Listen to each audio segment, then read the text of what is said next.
The presidential spokesperson says it is too early to say that the new tax package pushed up inflation in January to the high end of the government's target of 4% for 2018.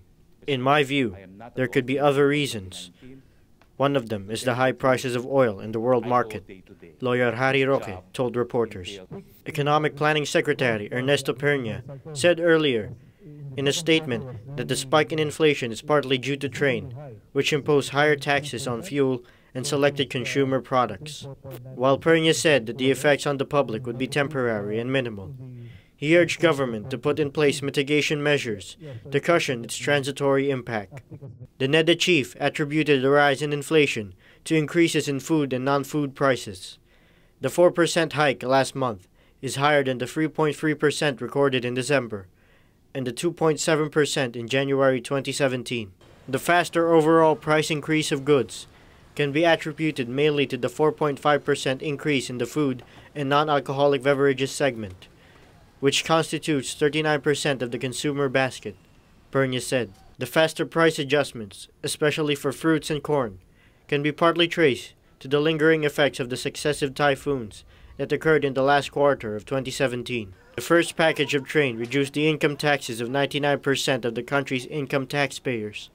With the initial inflationary effects of trade, we must ensure faster provision of financial assistance through the unconditional cash transfer program, the NEDA official said.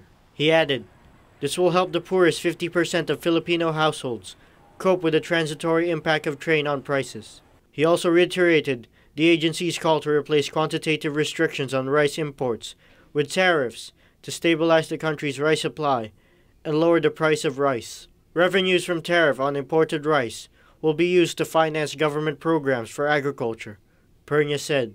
Meanwhile, other non-food commodities that posted higher inflation were transport, restaurants, miscellaneous goods and other services, health and furnishings, household equipment, and routine maintenance of the house. The prices of housing, water, electricity, gas and other fuels, which account for about 22% of the consumer basket, slightly eased to 3.7% from 3.8% in December.